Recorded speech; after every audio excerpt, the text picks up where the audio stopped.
bersorak-sorak yang terbaik bagi Tuhan kita Yesus Kristus. Nah, saudara,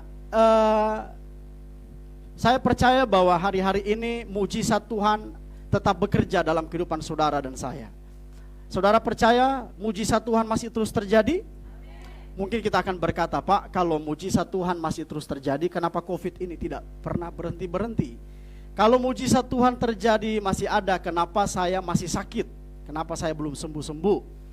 Nah, saudara, harus saudara pikirkan bahwa mujizat Tuhan tidak hanya sekedar berbicara ketika saudara dalam pergumulan ekonomi, tiba-tiba saudara dipulihkan oleh Tuhan ekonomimu.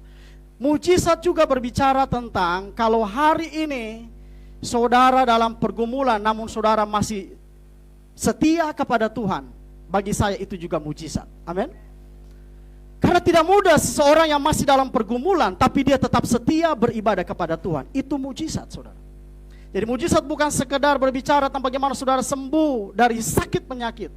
Tapi kalau hari ini saudara masih setia beribadah kepada Tuhan, saudara masih mempercayai Tuhan sebagai Tuhan yang menolong saudara, itu adalah mujizat. Mujizat adalah tatkala engkau masih tetap setia terhadap pasanganmu. Mujizat pada saat saudara istri bisa menghormati suaminya, suaminya bisa mengasihi istrinya, itu mujizat, saudara. Betul?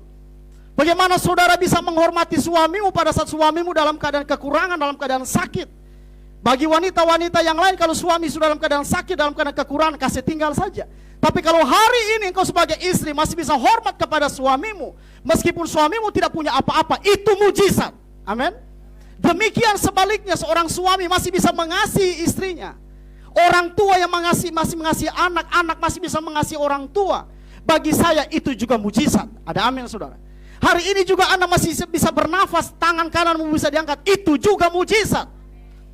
Kalau kita hanya berpikir mujizat itu ketika Anda sembuh dari sakit, pasti kita akan berkata tidak ada mujizat. Karena buktinya sampai hari ini saudara masih sakit. Tapi ketika saudara melihat mujizat dari perspektif yang lain, seperti yang saya katakan tadi, hari-hari hidup Anda selalu diwarnai dengan mujizat. Ada amin, saudara? Puji Tuhan. Karena itu orang-orang yang terus alami mujizat Tuhan, maka tidak pernah berhenti-hentinya kita bersorak-sorak kepada Tuhan. Puji Tuhan. 2 minggu yang lalu saya berbicara tentang bagaimana kita sebagai orang benar hidup oleh iman. Minggu kemarin Ibu Gembala menyampaikan firman Tuhan bagaimana seorang Nabi Elia, dia ada dalam fase di mana dia sudah tidak kuat menjalani kehidupan.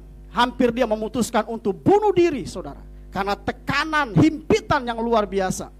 Tapi karena dia masih terus mengkoneksikan hidupnya dengan Tuhan, maka dia terus alami kemenangan, saudara. Nah, 2 minggu yang lalu bagaimana saya bicara tentang orang benar hidup oleh iman.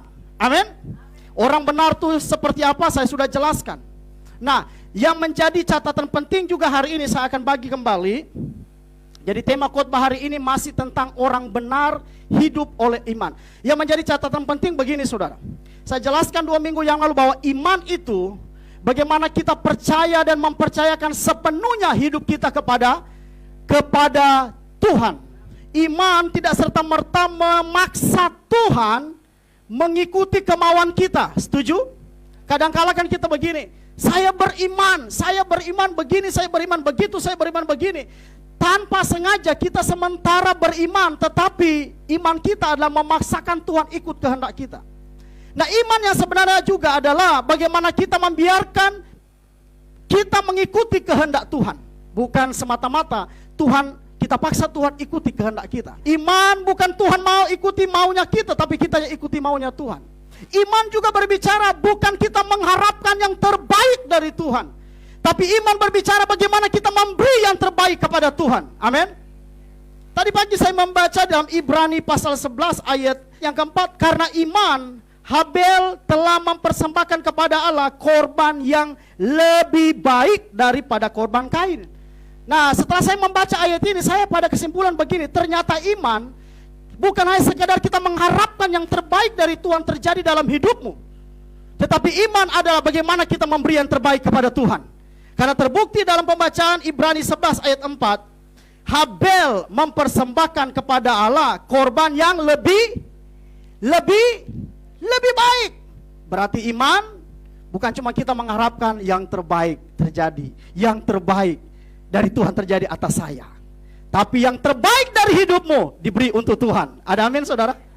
Jadi tidak hanya sekedar kita paksa Tuhan, yang terbaik dari Tuhan terjadi sama saya. Tanpa kita seperti itu pun Tuhan tahu memberi yang terbaik bagi saudara. Tapi iman adalah bagaimana yang terbaik dari hidup kita kita beri kepada Tuhan. Iman tidak serta-merta membawa saudara seperti ada di jalan tol. Iman bukan meniadakan segala masalah saudara. Iman bukan meniadakan segala bentuk rintangan. Tetapi iman ada tetap bertahan meskipun di tengah-tengah rintangan. Saya sempat berkata bahwa iman boleh berkata kepada danau dan angin, diam dan tenanglah. Amin.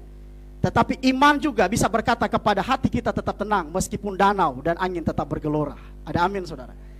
Iman bisa berkata kepada gunung, hei gunung, pindah dan tercampaklah.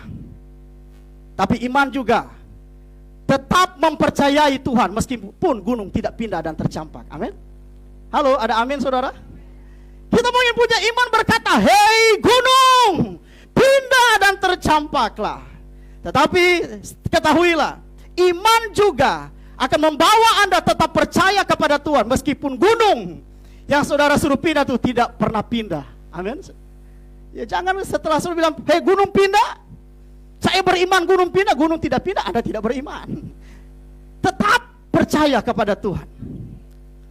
Iman adalah bagaimana ketika Sadrak, Mesak dan Abednego mau diancam, mau dilemparkan ke perapian yang menyala-nyala. Iman bisa membuat api itu berhenti menyala. Tapi yang dilakukan Sadrak, Mesak, Abednego tidak seperti itu. Mereka membiarkan diri mereka dilemparkan ke dalam perapian yang menyala-nyala. Tetapi ada hal yang luar biasa, karena iman mereka kepada Tuhan, Tuhan selamatkan mereka.